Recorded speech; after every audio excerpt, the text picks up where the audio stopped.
تعالى اقولك على خلطة هتوفر وقتك وهتوفر فلوسك وهتنفعك في كل حاجة في التنظيفات العميقة اللي احنا داخلين عليها في عيد الاضحى ان شاء الله. طبعا كلنا من الاسبوع الجاي بقى تنظيف مطابخ وغسيل انتريه وغسيل سجاد.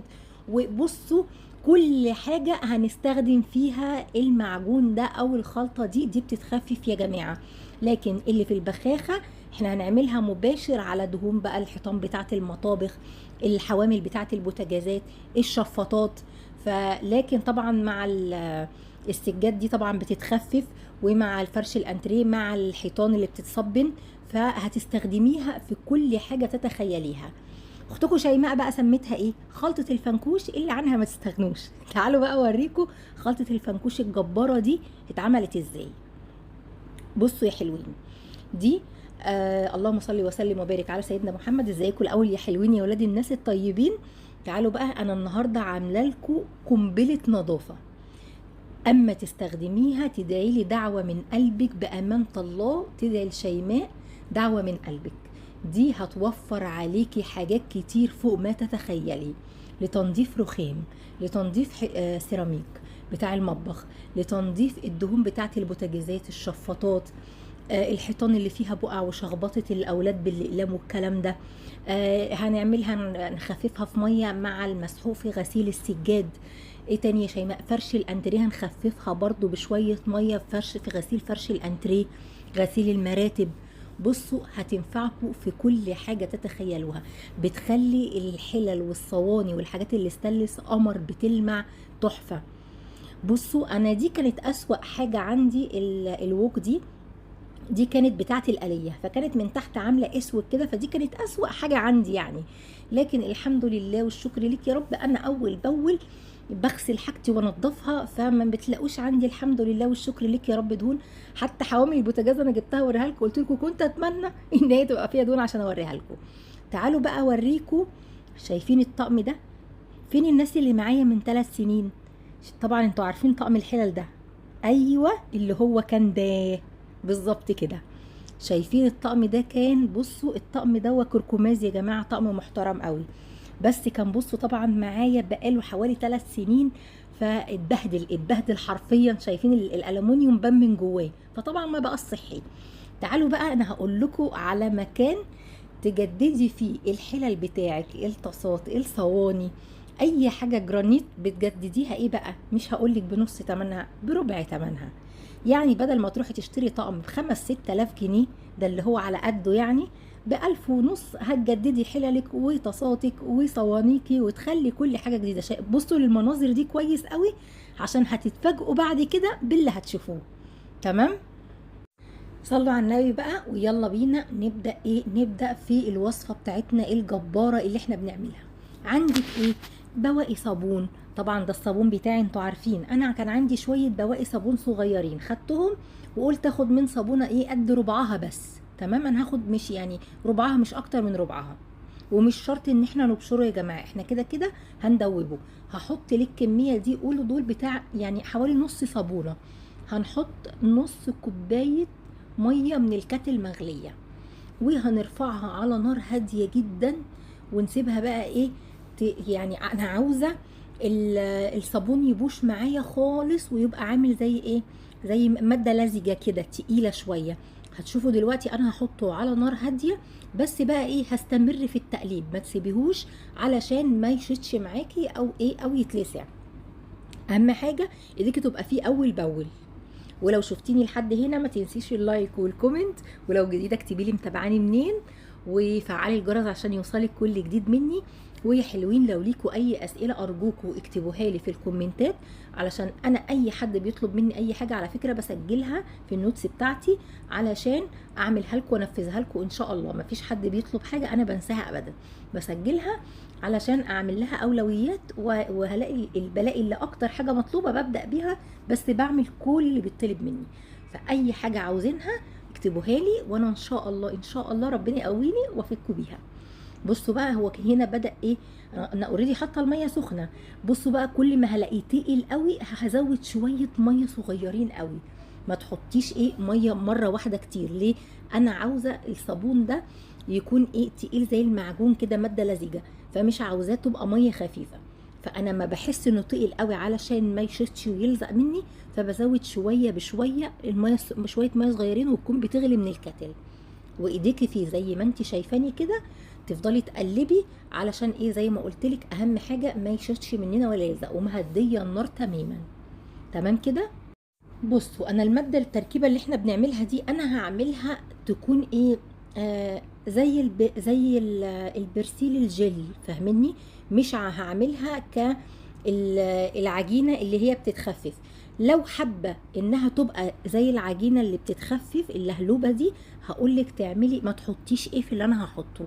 لكن لو عاوزاها زي الكلوروكس الجيل كده، فاعملي الخطوات اللي انا هعملها بالملي. تمام، كلها حاجات من قلب البيت ومش هنكلف فلوس، ما تقلقيش خالص. بصوا انا فضيت الصابون معايا في بوله بالشكل اللي انتوا شايفينه ده اهو. بصوا شايفين بقى عامل ازاي، تقيل ازاي، ولسه هيتقل، بس انا هخليه خفيف، انا هخليه زي ما قلت لكم زي البرسيل الجل، او الاصح في كثافه الكلوروكس الجل لو جبتيه قبل كده. بصوا اول حاجه هحطها ايه، دي كوبايه كلوروكس الوان. تمام، انا كده مش حاطه الكلوروكس الالوان ده يا جماعه، ما فيهوش ماده الكلور الخام. بصوا هيبدا يتقل معايا، شايفين بيتقل. هنا انا بحاولت ايه، قلت اجرب اقلب الاسباتيولا طريه قوي، فقلت ايه بالمضرب بقى اقلب. بصوا كده حاليا عمال يتقل معايا، وهيبقى عامل زي العجينه اللي هي المعجون اللي بنجيبه للتنظيف وبنخفه بميه. لكن انا مش عاوزاه كده. لكن انت لو حباه بالشكل اللي هو الكثيف التقيل ده، فمش هتعرفي تستخدميه كبخاخه، اولا هتخففيه بميه. وبرده معلومه، الكلوروكس الالوان اللي انا حطيته ده سايب في كيس من الصبانه رخيص جدا، وبرده ده صابون سايل عادي خالص، انا عاملاه في البيت، مش اي نوع من الغالي. التركيبه دي بتتعمل بحاجه بسيطه قوي. حتى لو مش انت مش عامله صابون في البيت، هاتي من الصبانه صابون عادي خالص من اللي هو السايب ده، والكلوروكس الالوان كمان. معانا بقى معلقتين بيكنج صودا، دي بقى لو انت عاوزاه، اللهم صل وسلم وبارك على سيدنا محمد، خفيف حطي ملح الليمون والبيكنج صودا. لو عاوزاه تقيل ما تحطهمش، بس انا بحطهم لسبب، علشان دول بيشيلوا البقع. لو هتنضفي حيطان مكانها قليمه شخبطه اولاد، لو هتفرشي انتريه هتغسليه، طبعا معروف ملح الليمون والبيكنج صودا بيشيلوا البقع تماما. حلو كده. طبعا هنا بدأت ايه تخف معايا، هنزل ببقية كوباية الصابون بتاعتي كلها، وهفضل اقلب زي ما انتوا شايفين كده. احنا حطينا ايه يا حلوين، حطينا كلوروكس الوان، حطينا كوباية صابون، حطينا معلقتين ملح ليمون ومعلقتين بيكنج صودا. حطيت ايه دلوقتي يا شيماء، مسحوق غسيل اوكسي، ما حطيت مكيال ومسحوق غسالات عادية. ما ينفعش نحط اوتوماتيك عشان هيوقف الرغوة معانا وهيعدمها، لكن انا عاوزة رغوة وفيرة. وهقلب كويس قوي. بصوا بقى اللي انا المكون اللي انا هحطه دلوقتي ده اختياري، بس ده بينقل التركيبة دي في حتة بعيدة خالص. يعني اللي هو ايه بقى، هتنضفي يعني هتنضفي اللي هو ايه، الكلوروكس البودر اللي هو بتاع الملابس الملونة ده، برضو بقى ايه سحر بقى ده بقى. بصوا بيخليها، ده اللي بيخليها قنبلة حرفيا. وقلبي بقى تقليب كويس اما كل حاجة تدوب. لكم ان تتخيلوا بقى المكونات اللي احنا حاطينها دي كلها هتطلع لنا ايه، هتطلع لنا بصوا اصعب بقع واصعب حاجة تتخيلوها. وخدوا بالكم احنا مش حاطين اي بقى مواد كاويه، اي حاجه تهري ايدينا، اي حاجه تبهدلنا فيها بوتاص، فيها الكلور الابيض، لا مفيش حاجه تضرنا خالص، ولا تضر الفرش ولا تضر الحاجات اللي احنا هنستخدمها برضو عشان نحافظ على حاجتنا. اهو هفضل بس ايه، هو الموضوع بياخد منك شويه تقليب لحد الحاجه ايه ما تتجانس كلها، والحبيبات بتاعه المسحوق تدوب، والحبيبات بتاعه الكلوروكس اللي احنا حطيناه البودر برضو يدوب. هننزل بكوبايتين ميه بس بالتدريج زي ما انتوا شايفين كده، واقلب. يعني انا نزلت بكوبايه وهقلب شويه، وبعد كده هنزل بالكوبايه التانيه. الكميه دي يا جماعه تقعد عندكم، بصوا هتنضفوا منها كل فتفوته في البيت، وهيفيد منها تاني، هيفيد منها كتير. انا عامله كميه كبيره ليه، علشان اقسمها ليا لتنظيف البيت عندي ولمرات ابني لمنار هديها برضو نصها لتنظيفات العيد برضو تعمل منها. فانا عامله كميه كبيره، انت لو هتعملي ليكي في البيت بس اعملي نص الكميه دي وهتكفيكي، هتكفي وتوفي في التنظيفات العميقه بتاعه العيد. هنا بقى هنزل بجزء في البخاخة. البخاخة بقى ده الاستخدام المباشر، هقولك تستخدمي الاستخدام المباشر بقى في ايه. بصي يا ستي الكل، الشفاطات طبعا اللي بتبقى مليانة دهون، السقف بتاع فوق المطبخ، تمام، ايا كان سواء خشب او بولي لاك زي اللي عندي، برضو فوق المطبخ الدهون بتاعت من فوق دي. اللهم صل وسلم وبارك على سيدنا محمد. الحوامل بتاعت البوتاجازات. ايه تاني يا شيماء؟ بصي اي حاجه، السيراميك بقى اللي بيبقى فيه دهون، في ناس لاسباب ما او ظروف ما بتبقاش يعني بيبقى نسبه الدهون عندها كتيره، هي ما بتبقاش قادره ان هي يعني بيبقى غصب يا رب، يعني ما نلومش على اي حد يا جماعه. ان هو لو في حاجه مش نظيفه او حاجه الدهون متراكمه عنده، في حاجات بتبقى غصب، تمام. مفيش حد ما بيبقاش عاوز يقعد في نظافه يعني عموما. بصوا بقى، دي كانت أسوأ حاجة عندي، دي أنا بحمر فيها، تمام. بصوا أنا ما نقعتش، أنا بس، وكمان دي مش سلكة مواعين، دي الليفة العادية بتاعتي اللي أنا إيه بغسل بيها المواعين، عشان أنا مش بحب السلك الألمونيوم بصراحة، بجيبه بس بستخدمه في حاجات معينة لكن مش بغسل بيه المواعين. بصوا أنا ما نقعتش ومشيت عليها شوية كده، وحسيت بقى إيه بصراحة إن لونها هيكشف، اللون هيتشال بتاعها. بصوا يا جماعة، شالت الدهون بطريقه يعني. والرخام بقى المفاجاه ان انا ما كنتش بعمل بيها الرخام، تخيلوا انا كنت بخاف ما بعملش بيها الرخام. الرخامه بتاعت المطبخ الجلاكسي السودا دي انا بعد ما لمعتها وخلصت بقت بتضوي زي البورسلين. والله يا جماعه يعني، دي بقى دي فاجئتني. ليه انا بخاف اجيب اي حاجه على الرخام، لكن على الرخام بصراحه فاجئتني. بصوا هنا بقول لكم كان بودي اعمل لكم حوامل البوتاجاز، بس والله اهي. بصوا بسم الله ما شاء الله اللهم بارك، انا برش حوامل البوتاجاز على طول يوميا، ولازم اغسلها. لو سبتيها مره على مره خلاص الموضوع كده اتدمر مننا، لكن انا يوميا لازم اعملها. اللهم صل وسلم وبارك على سيدنا محمد. وبكده اكون افدتك وقلت لك تعملي ايه بقى بكل يعني الخلطه دي تعملي منها ايه، كل حاجه تتخيليها ما تقلقيش وما تخافيش، وهتعملي بامان تام، بامان تام. حتى لو في عندك هدوم فيها بقعه، حطي او بخي بالبخاخه عليها وسيبيها شويه ودعكيها بايديكي هتبقى زي الفل. دي ما فيهاش اي حاجه تقلق، ما فيهاش اي حاجه نخاف منها تغير لون فرش، تغير لون حاجه، لا دي تمام. وبصي يعني اضمنها لك برقبتي، حلو كده. كده بقى اكون ايه، كفيت ووفيت معاكي في المساله بتاعت ايه اللي سميناها ايه، خلطه الفنكوش يا جماعه اللي عنها ما تستغنوش، ماشي. هنشيلها بقى، وتعالوا اقول لكم على سر خطير هتدعوا لي عليه من قلبكم، حرفيا من قلبكم. بصوا انا كان عندي اللي معايا من بدري قوي، عارف الطقم ده بتاع الكركماز ابن الناس التركي، وكان غالي قوي يعني كان غالي من 3 سنين جايبه، كان غالي جدا، فدلوقتي معدي. فانا كنت زعلانه عليه قوي بصراحه. فحد ابن حلال ايه وصلني بالمكان اللي انا، هو المكان في محافظه تانية على فكره اللي بيجددوا الحاجات دي. بس بتعملي ايه، كل اللي بيطلبوه منك بتكتبي اللون اللي انت عاوزاه، وبتكتبي عدد القطع اللي انت بعتاها، بتكتبي عددها في ورقه، وبتحطيها، وهم ما شاء الله عليهم بيشحنوا في البريد، اضمن شحن، حاجه ما بتتبهدلش. فبيشحنوا في البريد، بيجي البريد ياخد منك، بتاخدي الكرتونه ويوزنوا الحاجه. الشحن في البريد مش كتير يعني 70-80 جنيه حاجه زي كده، ما بيوزنوا الكرتونه مش اكتر من كده. فانا حطيتهم في الكرتونه زي ما هتشوفوا دلوقتي، دي كرتونه البريد. وانا صورت لكم المرحله ايه، قلت ايه، انا عامله طقم قبل ده على فكره، يعني ده تاني طقم ابعته لهم. بس استنيت للامانه علشان اقول لكم، انا لا ليا في اعلانات يا جماعه ولا ليا في الحاجات دي، بس انا بقول لكم اللي يرضي ضميري ويرضي ربنا. انا زي ما قلت لكم 1000 مره، مش حمل واحده تقول حسبي الله ونعم الوكيل، انا في غنى عنها، انا طالعه فيد غيري مش اكتر من كده.